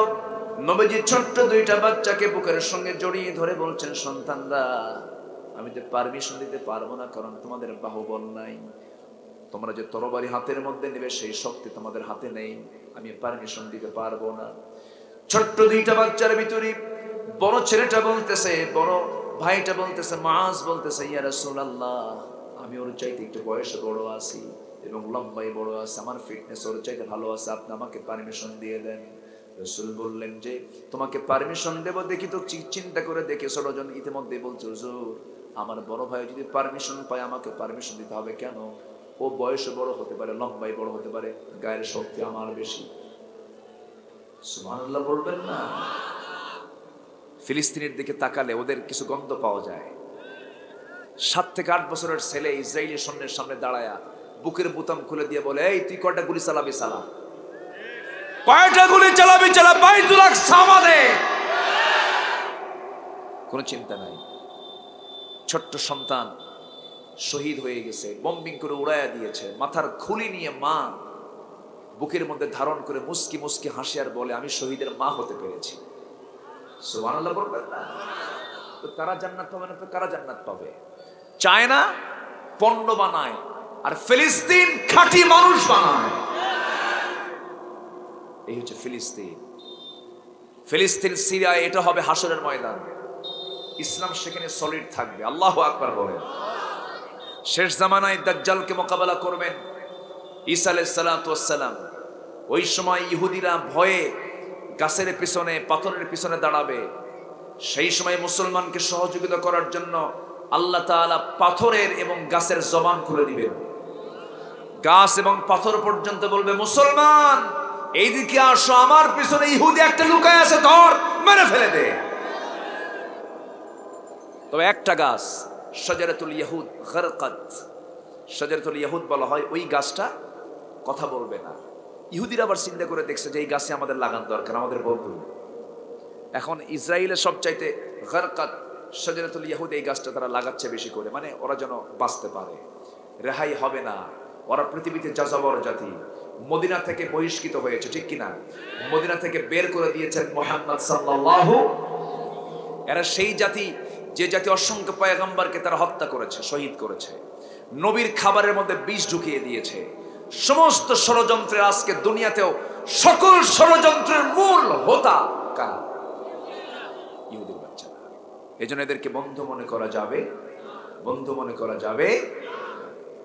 আমার নবীজি ছোট্ট 2টা বাচ্চার কথাগুলো শুনতেছেন আর বললেন, শোনো ঠিক আছে 2 জন তোমরা শুরু করে দাও কুস্তি, দেখি কে পারে। 2 জন যখন কুস্তি শুরু করে দিয়েছে, বড়জন ছোট জনকে নিচে ফেলে দিয়েছে। ছোট জন নিচে পড়ে বড় ভাইয়ের কানের মধ্যে মুখ ঢোকায় বলে, ভাই আমি জানি তুমি আমার চেয়ে বয়সে বড়, তোমার শক্তি বেশি, কিন্তু তুমি আমার কেমন ভাই, একসঙ্গে খাই ঘুমাই খেলাধুলা করি লেখাপড়া করি, একসঙ্গে সবকিছু চলে, তুমি আজকে আমাকে একা ফেলে তুমি যুদ্ধে যাবে। ভাইরে তোমার কাছে আমার অনুরোধ হলো, তোমার গায়ের শক্তি একটু কমায় দাও, তোমার বুকের উপর একটা বারের জন্য আমি উঠে প্রমাণ করে দিই শক্তির দিক থেকে আমি কোনো অংশে কম নই। নবীজি আমার টের পেলেন, ছোট্ট 2টা বাচ্চাকে কোলের মধ্যে নিয়ে আকাশের দিকে তাকিয়ে বলছেন, আল্লাহ আকাশের মালিক আল্লাহ, এই ছোট্ট 2টা বাচ্চা আফরার ছেলে 2টা মুআজের গায়ের শক্তি নাই, কিন্তু ইমানের শক্তিটা আছে। আমাদের মূলত দরকার গায়ের শক্তি, অস্ত্রের শক্তি না, ইমানের শক্তি। বলেন কিসের শক্তি দরকার? মুসলমান ছাড়া গোটা পৃথিবীর যত শক্তি আছে ওরা সব কিছু অস্ত্রের শক্তি চায়, গায়ের শক্তি চায়, কিন্তু ইসলাম তো তা বলে না। ইসলাম বলে সবার আগে কিসের শক্তি দরকার? ইমানের শক্তি দরকার। বিজয়টা মূলত কে দিবেন ভাই বলেন? আল্লাহ দিয়ে দিবেন। বদর যুদ্ধের ডাক চলে এলো, আমার নবীজি সঙ্গে সঙ্গে দুজন ছোট্ট বাচ্চা দুইটাকেও রাসূল অনুমতি দিয়ে দিলেন। এদিকে আবু জেহেলরা করলো কি? 350 মাইল অতিক্রম করে মক্কা থেকে লোহিত সাগরের পাশ দিয়ে ঘেসে ঘেসে বদর প্রান্তর পর্যন্ত চলে আসছে। আমার নবীজি মদিনা থেকে 80 মাইল দূরে বদর নামক প্রান্তর পর্যন্ত আমার নবীজি গিয়ে পৌঁছে গেলেন। মদিনা থেকে 80 মাইল, আবার মক্কা থেকে 350 মাইল। আমার নবীজি বদর প্রান্তর পর্যন্ত যখন পৌঁছে গেলেন, কাফের মুশরিক রাসূলকে দেখে ফেললো। আমার রাসূল তাদেরকে দেখে ফেললেন এবং বললেন, শোনো ও মুসলমানেরা, কখনো বাতিলদেরকে আক্রমণ করবে না ততক্ষণ না পর্যন্ত যতক্ষণ না তারা তোমাকে আক্রমণ না করবে। আল্লাহু আকবার বলবেন না? যুদ্ধের নীতি আছে না নাই বলেন? আসতে বলবেন না, আছে না নাই? ইসলাম কখনো অফেন্সিভ নয়, ইসলাম হলো ডিফেন্সিভ। কখনো আক্রমণ করবে না, তাদেরকে কালিমার দাওয়াত দিবা। আগে কিসের দাওয়াত দিবা? কালিমার দাওয়াত দিবা। আগে আক্রমণ করবে না। তারা যদি আক্রমণ করে সঙ্গে সঙ্গে তোমরা আক্রমণ করে ফেলবে, ডিফেন্সিভ ভূমিকা পালন করবে, নিয়তের বিশুদ্ধতা আনবে। একজন সাহাবীর কথা মনে হয়ে গেল, সাইয়েদনা আলী কোন একটা যুদ্ধের ময়দানে কোন একজন কাফেরকে ধরাশয়ী করে জমিনে ফেলে দিলেন। জমিনে ফেলে দিয়ে বুকের উপরে উঠে তরবারি দিয়ে তার বুক কানা করে দিবেন, কলেজে সেট করে দিবেন। এমন সময় লোকটা করলো কি? সাইয়েদনা আলীর মুখ বরাবর থুতু মারলো। থুতু মারার সঙ্গে সঙ্গে রাগ কমার কথা না বেশি হওয়ার কথা? বেশি হওয়ার কথা। করলেন কি? সঙ্গে সঙ্গে থুতু যখন তার মুখে লাগলো, আস্তে করে তার বুক থেকে উঠে তাকে বলে দিলেন, তুই যা, আমি তোকে মুক্ত করে দিলাম। সঙ্গে সঙ্গে শত্রু বলতেছে, আমি আপনার মুখে থুতু মারলাম, আপনার তো রাগ আরো বেশি হওয়ার কথা। সাইয়েদনা আলী বলছেন, কিছুক্ষণ আগে আমি তোকে নিচে ফেলে দিয়ে বুকের উপরে বসে তরবারি দিয়া কলিজা বরাবর মারব, আমার লক্ষ্য ছিল তুই ইসলামের শত্রু, আল্লাহর বিরুদ্ধে যুদ্ধ করতে আসছিস, সেই জন্য আমি তোমাকে মেরে ফেলতেছি। কিন্তু তুই যখন আমার মুখে যখন থুতু মেরেছিস, তখন আমার ব্যক্তিগত রাগ আরো ডাবল হয়ে গেছে। এই মুহূর্তে আমি তোকে যদি মেরে ফেলি, তখন সেই সময় আল্লাহ পাক আমাকে খুনির কাতারে দাঁড় করাতে পারে। আল্লাহু আকবার বলবেন না? সাহাবায়ে কেরাম যুদ্ধ করেছেন একমাত্র কার খুশির জন্য? কার খুশির জন্য? কার দিনের জন্য? আল্লাহর দিনের জন্য। বদর যুদ্ধের ময়দান, আমার নবীজি যুদ্ধ শুরু করে দিবেন। কাফেররা আক্রমণ শুরু করে দিয়েছে। ইতিমধ্যে ছোট্ট দুইটা বাচ্চা বলতেছে, এক সাহাবীকে ডাক দিয়ে বলতেছে, প্রথম কাতারে দাঁড়ায় বলতেছে, ও চাচা দেখো তো আবু জেহেলটা কই, আমাদের একটু দেখায় দাও তো। সাহাবী বলতেছে, আবু জেহেল দিয়ে তোমরা কি করবা? ছোট্ট দুটো ছেলে বলতেছে, আমরা যুদ্ধ সবার সঙ্গে করব না, আমরা আবু জেহেলকে দুনিয়া থেকে খতম করার জন্য আসছি যুদ্ধের ময়দানে। সঙ্গে সঙ্গে সাহাবী চিনায় দিলেন, ওই যে ঘোড়ার পিঠে বসে আছি, চতুর্দিক থেকে তাকে ঘেরাও করে আছে, সৈন্যরা তাকে পাহারা দিচ্ছে, বুকে চুল পরিমাণ কোনো ভয় নাই। মানুষ ছোট, কিন্তু বুকটা বিশাল বড় সাহসে ভরা। এই ছোট্ট দুইটা বাচ্চা সিংহের মতো গর্জন দিয়া, বাজ পাখির মতো উড়ন্ত হয়ে ছোট্ট তরবারি নিয়ে আবু জেহেলের দুই পাশে দুজন দাঁড়ায় গেছে। তারা টের পায় নাই ছোট্ট মানুষকে অবহেলা করেছে। ছোট্ট দুইটা বাচ্চা দুই পাশে দাঁড়ায়া দুজন একসঙ্গে সজোরে আক্রমণ করে বসেছে আল্লাহু আকবার বলে। দুজন দুই পায়ে এত জোরে আঘাত করেছে, এক আঘাতে আবু জেহেল ওই যে ঘোড়ার পিঠ থেকে ধরাশয়ী হয়ে জমিনে পড়ে গেছে। কোমর সোজা করে দুটা পা সোজা করে আবু জেহেলের আর দাঁড়ানোর কিসমত হয় নাই, দাঁড়াতে পারে নাই। আমার বন্ধুগণ, এইদিকে ফলাফল কি হলো? বড় ভাইকে কাফেররা পাকড়াও করে ফেললো। পিছন দিক থেকে বড় ভাই মুআযের ডান হাতে একটা তরবারি আঘাত হানলো। এক আঘাতে তার হাত থেকে ঝনঝন করে তরবারি পড়ে গেল। ডান হাতটা চামড়ার সঙ্গে ঝুলতে লাগলো। দৌড় মেরে তরবারিটা বাম হাতে উঠায় নিলেন। বাম হাতে উঠায় নিয়ে যুদ্ধ করবেন। যুদ্ধ চালাচ্ছেন, তরবারি চালাচ্ছেন, কিন্তু লক্ষ্য করে দেখেন ঝুলন্ত হাতটা ডান হাতে, চামড়ার সঙ্গে ঝুলন্ত হাতটা বাম হাতে এসে ধাক্কা খায়। যুদ্ধ করতে কষ্ট হয়, তরবারি চালাতে কষ্ট হয়। ডান হাতটা করলেন কি, সঙ্গে সঙ্গে বাম পায়ের নিচে রেখে এত জোরে টান মারলেন, হাত ছিটকে পড়ে গেল। বাম হাতে যুদ্ধ করতে করতে দেখা গেল একজন শত্রু এসে তার বাম হাতেও মেরে দিল, দুইটা হাতই কাটা, তরবারি ঝনঝন করে পড়ে গেল। মুআজ সামনে সহায়ের মতো তিনের মতো দাঁড়ায় আছে, একজন কাফের এসে তার কলিজা বরাবর মেরে দিল, গন্ধ গর্দান বরাবর মেরে দিল, মস্তকটা ছিটকে পড়ে গেল।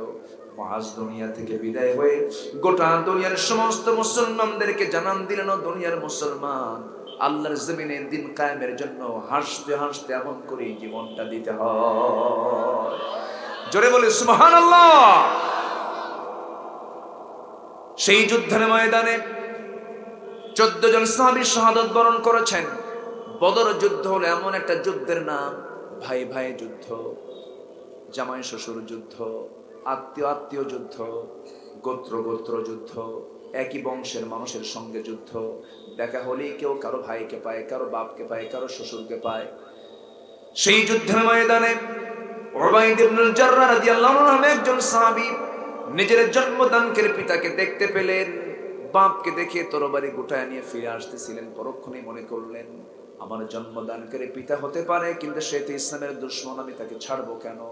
আবার তিনি ইউটার্ন করলেন, বাবাকে বাবা না মনে করে তরবারি দিয়া বাবার গর্দানটা হাঁকায় দিলেন, শিরকের প্রতীক মনে করে দুনিয়া থেকে বিদায় করে দিলেন।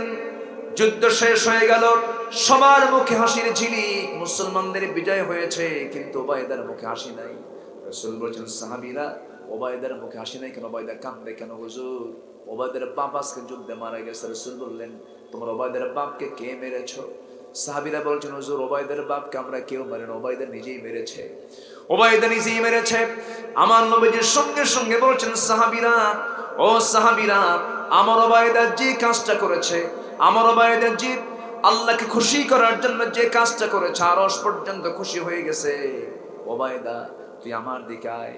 বুকের সঙ্গে বুক জড়ায় ধরে বলছেন, ওবায়দা রে, আজকে তুমি যে কাজটা করেছো, আল্লাহ তোমার জন্য জান্নাতটা ওয়াজিব করে দিয়েছেন। জোরে বলি সুবহানাল্লাহ, জোরে বলি সুবহানাল্লাহ। জিকির করি লা ইলাহা। বসেন বসেন, আরো জোরে লা ইলাহা ইল্লাল্লাহ সুবহানাল্লাহ। কি কইলো তো, কি পড়বো, নামাজ পড়বো, সময় আছে, আমি দেখছি, সমস্যা নেই। আরো জোরে জিকির করি লা ইলাহা ইল্লাল্লাহ সুবহানাল্লাহ আলহামদুলিল্লাহ। এই যে বসেন বসেন। লা ইলাহা ইল্লাল্লাহ, লা ইলাহা ইল্লাল্লাহ মুহাম্মাদুর রাসূলুল্লাহ। যুদ্ধনীতিতে রাসূল বললেন, কেউ আগে আক্রমণ করতে পারবে না।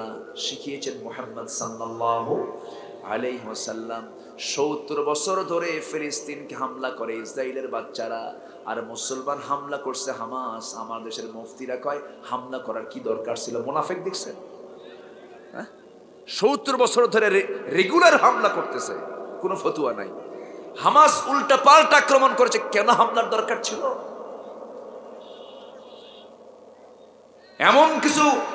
এমন কিছু বদমাইশ আছে না নয়?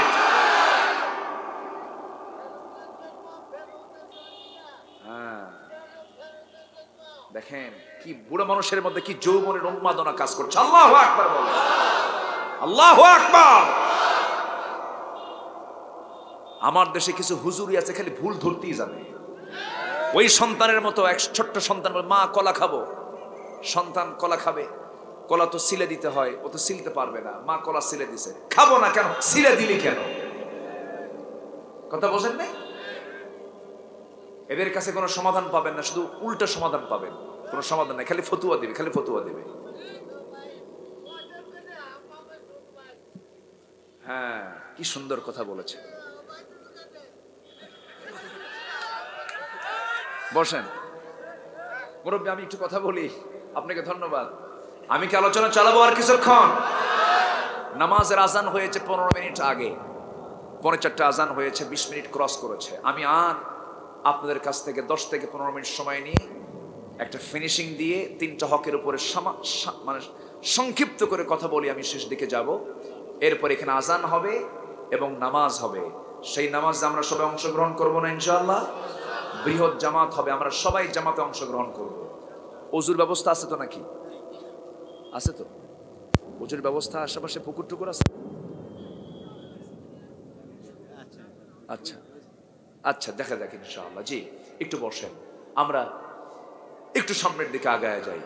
এই সাহাবায়ে কেরাম যে জিহাদে গেলেন, দ্বীন প্রতিষ্ঠার জন্য কাজ করলেন, এই হুকুমটা কার? আসতে বলবেন না, কার? এটাই হচ্ছে ওয়াবুদুল্লাহ। তোমরা আল্লাহর দাসত্বকে মেনে নাও, আল্লাহর হুকুমকে মেনে নাও। আলা লাহুল খালক ওয়াল আমর, সৃষ্টি যার হুকুম চলবে। যুদ্ধ শেষ। যুদ্ধ কি হলো? শেষ হয়ে গেল। এই যে লাঠি কেন? লক্ষণ কি? এই তো আমার দেখে ভয় লাগতেছে তো। ব্যবসাবী তো আলাদা। বসে খুব মিষ্টি একখান হাসি মারছে, একদম গ্লুকোজ হাসি, গ্লুকোজ। খুব সুন্দর হাসি, একদম দাঁতও নাই, হাসিটা দিচ্ছে কি? বসেন, আমার দিকে তাকা। যুদ্ধ শেষ। আমার রাসূল বললেন, সাহাবীরা দেখো তো কাফেররা কি কোথায় কি হলো। 70 জন গেছে, 70 আবু জেহেল সহ উতবা সাইবা সব শেষ। 70 জন যুদ্ধবন্দী হয়েছে, 70 জন যুদ্ধবন্দী। রাসূল বললেন, এদের সঙ্গে খারাপ আচরণ করবা না। আল্লাহু আকবার বলবেন না? রাসূল কি শিক্ষা দেন নাই বলেন? কারোর সঙ্গে খারাপ আচরণ, খাবার দাও, কিন্তু না যেন পালাতে পারে, পিঠ মোড়া দিয়ে বাঁধো। পিঠ মোড়া দিয়ে, পিঠ মোড়া দিয়ে বাঁধা পর্যন্ত পিছনে 2 হাত নিয়ে বেঁধে ফেলে। তো 70 জনকে পিঠ মোড়া দিয়ে বাঁধা হলো। এর মধ্যে রাসূলের আপন চাচা একজন আছে এবং রাসূলের বড় জামাইও একজন আছে। বড় জামাই এবং আপন চাচা, এই দুজনকে সাহাবীরা পেয়ে ভাবলেন, জামাই মানুষ, জামাই তো 14 গোষ্ঠীর ঠাকুর। বলেন, এরকম কথা আছে না? বলে তো, জামাই তো সম্মানের, জামাইরে কেমনে পিঠ মোড়া দিয়ে বাঁধি? তো সবাইকে শক্ত করে বাঁধছে সাহাবীরা। জামাইকে বাঁধছে একটু নরম করে, যেন কষ্ট না পায়। নবীজির জামাই বাঁধছে একটু নরম করে, বাঁধনটা দুর্বল করে দিয়েছে এবং চাচাকেও দুর্বল করে বাঁধনটা দিয়েছে। এবং এসে বলতেছে, হুজুর সবাইকে শক্ত করে বাঁধছি, সবার জন্য দিয়েছি খেজুর, আর আপনার জামাই এবং আপনার আপন চাচা আব্বাস রাদিয়াল্লাহু আনহু তখন ইসলাম কবুল করেননি।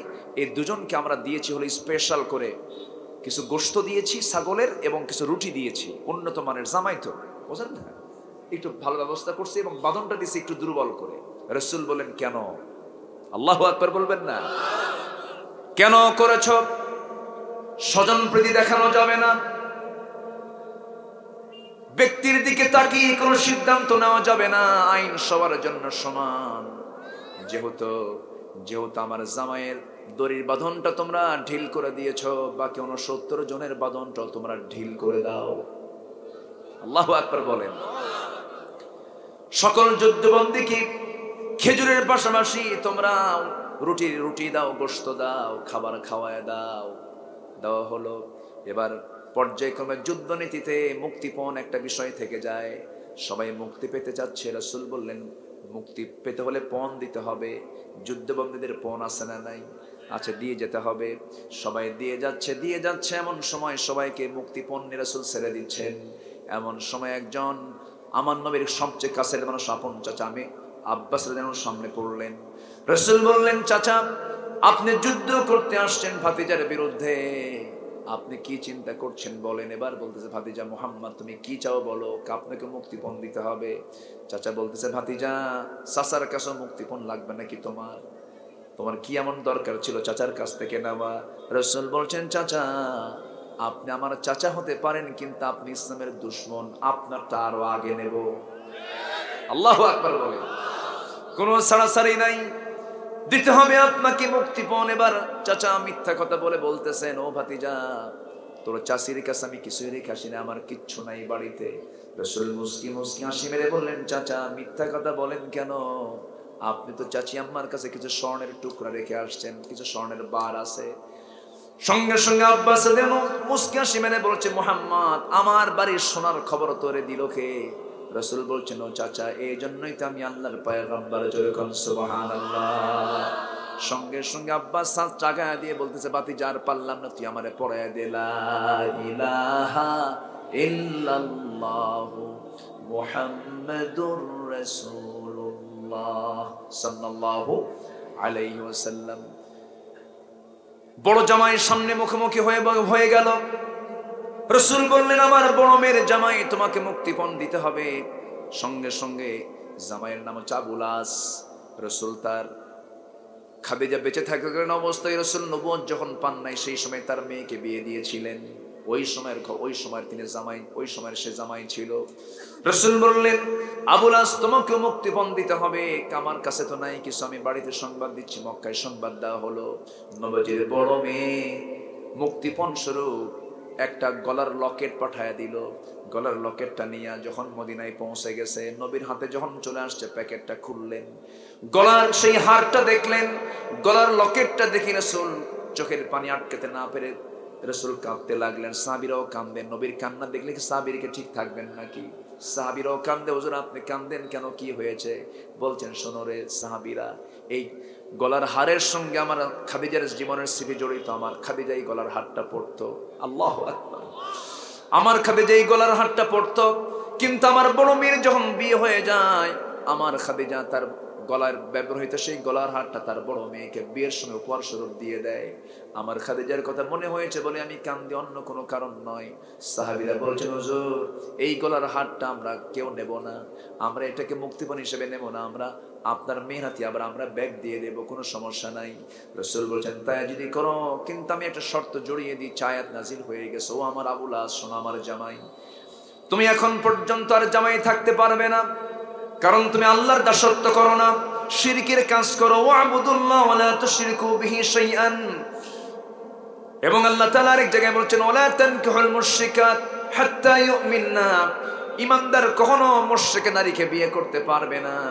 মুশরিকা, তুমি এখন মুশরিক। আমার বড় মেয়ে ঈমানদার মুসলমান, সেই মুসলমান নারী কখনো তোমার স্ত্রী থাকতে পারে না।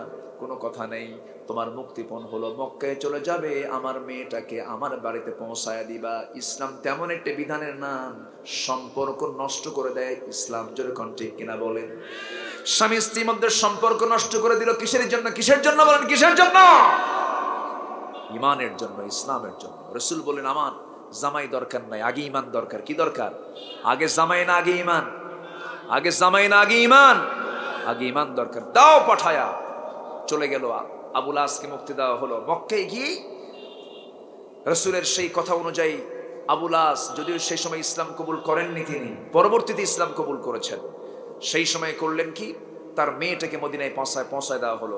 রাসূল তার মেয়েকে তালাক নিয়ে নিজের ঘরে আনলেন। কেন? কি জন্য? এর কারণ হচ্ছে কি নাই? বলেন, কি নাই? ইসলাম নাই, ইমান নাই। সম্মানিত ভাইয়েরা, এই জন্য সবার আগে কার হক? আসতে বলবেন না, কার হক? আল্লাহর হক। ওয়াবুদুল্লাহ ওয়ালা তুশরিকু বিহি শাইআন। নাম্বার 2 হলো ওয়াবিল ওয়ালিদাইনি ইহসানা, পিতামাতার সঙ্গে সুন্দর আচরণ করা। সবার বাড়িতে আব্বা আম্মা আছে না নাই?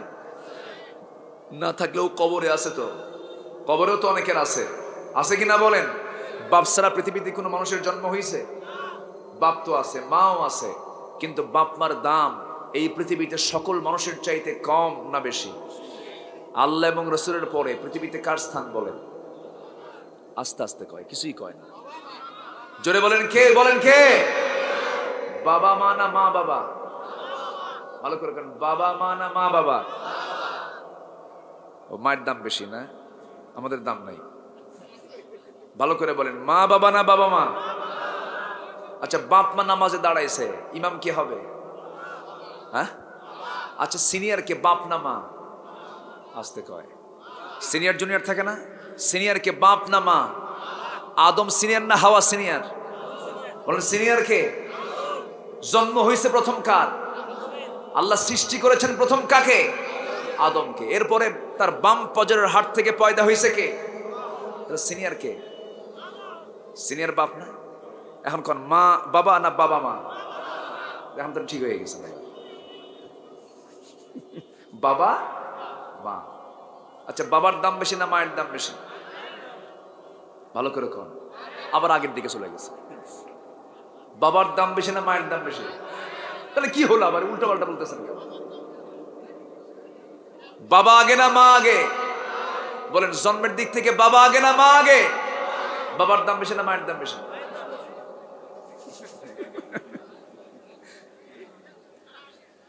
বাবার দাম বেশি, আলহামদুলিল্লাহ বলেন। মানে ওয়াজের ভিতরে কিছু সংস্কার আনা দরকার। ওয়াজ সারা জীবন শুনছি তো একরকম, একটু সংস্কার আনা দরকার। বাবার দাম বেশি, বাবার মর্যাদাও বেশি, বাবার রাইটসও বেশি। ফ্যামিলিতে গন্ডগোল হলে বিচারপতি কি হবে, মা না বাবা? বলেন কে? বাবা। বাবা বিচার করবেন, মা বিচার করতে পারবেন না। বাবা বিচার করবেন, বাবা হচ্ছেন সুপ্রিম অথরিটি ফ্যামিলির, বাপ বিচার করবেন। এবং পরিচালক কে হবেন, বাবা না মা? স্ত্রী স্বামীকে চালাবে না স্বামী স্ত্রীকে চালাবে? আচ্ছা, পরিচালক বড় হয় না, যে পরিচালিত সে বড় হয়। এখন বলেন বাপ বড় না মা বড়? মর্যাদা বেশি কার, বাপ না মায়ের? হ্যাঁ বাপের। হ্যাঁ ঠিক হয়েছে, এবার একটু ঘুরে ফিরে নিয়ে আসলাম। বাবার দামটা বেশি। আজকে আমার মায়েরা মনে হয় অসন্তুষ্ট হচ্ছে, হুজুর এরকম করে আমাদের ছোট বানায় দিলেন। বাবার দামটা বেশি, মায়ের হকটা বেশি। কোথাও বলা নাই যে মা বড়, মায়ের হকটা বেশি। মান আহাক্কা বিহুসনি সাহাবাতি, সবচেয়ে বেশি হক পাবার ক্ষেত্রে বেশি আগায় আছে কে, অধিকারের দিক থেকে কে আগায়? রাসূল বলেছেন তোমার মা, এটা বলেছেন। কিন্তু সম্মান কখনো মার চাইতে বাবার কম নয়, বেশি। আল্লাহু আকবার বলেন, জোরে বলি আল্লাহু আকবার। বাবার দামটা বেশি, বাবার দামটা বেশি। অনেক ফ্যামিলিতে আছে, অনেক সন্তানরা করে কি, সব মায়ের গ্রুপে যোগদান করে, বাপরে এক ঘরে করে রাখে। আছে কিন্তু বাপরে এক ঘর করে রাখে, বাপরে বলে বুড়া তুই কি জানিস। মাগুলো সব মাকে সবাই মা সবাই সব সন্তানকে একমুখী করে ফেলে, এটা উচিত নয়। একটা ফ্যামিলিতে প্রতীকের মতো থাকবেন, সূর্যের মতো থাকবেন বাবা। বাবার দামটা অনেক বেশি। আল্লাহ রাব্বুল আলামিন বলেছেন, শোনো সোজা সাপটা কথা শোনো, রিদার রাব্বি ওয়ারিদাল ওয়ালিদি ওয়াসাখতুহু ফি সাখতিল ওয়ালিদ। পিতা যদি খুশি হয়ে যায় আরশ খুশি হয়ে যাবে, পিতা যদি নারাজ হয়ে যায় আরশ নারাজ হয়ে যাবে। এক কথায় বলি, আব্বা খুশি আল্লাহ খুশি, আব্বা নারাজ কে নারাজ? আসতে বলবেন না, কে নারাজ? আল্লাহ নারাজ। ওয়াইন আমারাকা, এমনকি তোমার বাপ মা যদি তোমাকে বাড়ি থেকে বের করেও দেয়, সম্পদ থেকে মাহরুম করে দেয়, সে গুনাহগার হতে পারে, কিন্তু তোমার মুখ থেকে অযাচিত অভদ্রজনিত কোনো অসৎ আচরণ, কোনো অসৎ কোনো কথা, বাজে কোনো কথা তুমি বের করতে পারবে? আসতে কয়, বের করতে পারবে না। বাপ মার বিচার করার ক্ষমতা পৃথিবীর কোন সন্তানের থাকতে পারে না।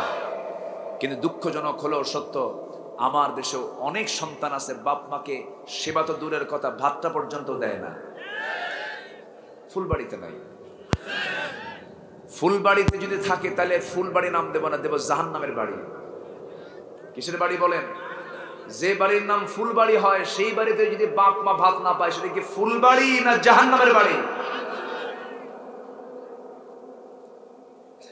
প্রথম খরচ আব্বা আম্মার জন্য করতে হবে, আল্লাহ কবুল করুন। বেতন পেয়ে প্রথম বাজেট করতে হবে কার? আব্বা আম্মার বাজেট। যুবকরা রাগ করতেছো নাকি? রাগ করতেছো? আবার মাদের ভিতরেও কিছু ভুল আছে, ছেলে বউয়ের সঙ্গে লাগে নাকি? এই যুবকরা কথা কও না কেন? ছেলে বউয়ের সঙ্গে লাগে মায়ের, খুব ক্রাইসিস মুহূর্ত পার হয়, ছেলে এমন হতাশ হয়ে যায়, বউ একদিকে ওইদিকে মা, কি বিপদ! অনেকেই প্রশ্ন করেন, এটা একটা চরম সংকট। কিন্তু আমি মাদেরকে বলবো, দেখেন না, মায়েরা নিজের মেয়ের ক্ষেত্রে একরকম আর অন্যের মেয়ের ক্ষেত্রে একটু ভিন্ন রকম। নিজের মেয়েকে বিয়ে দিছে, বলে আমার মেয়ে খুব সুখী, আমার মেয়ের জামাইটা এত ভালো, এত এত ভালো, সে আমার মেয়েকে কি সুন্দর মোহাব্বত করে ভালোবাসে, এমনকি আমার মেয়ের কাপড় চোপড়ও ধুয়ে দেয়, রান্না বান্নাও করে দেয়, খুব ভালো, আমার জামাইটা খুব ভালো, আমার মেয়ের কথা শুনে আমার মেয়ের কথায় ওঠা বসা করে, কি সুন্দর জামাই আমি পাইছি। কিন্তু আমার ছেলে মানুষ হলো না, খালি বইয়ের কথা শুনে।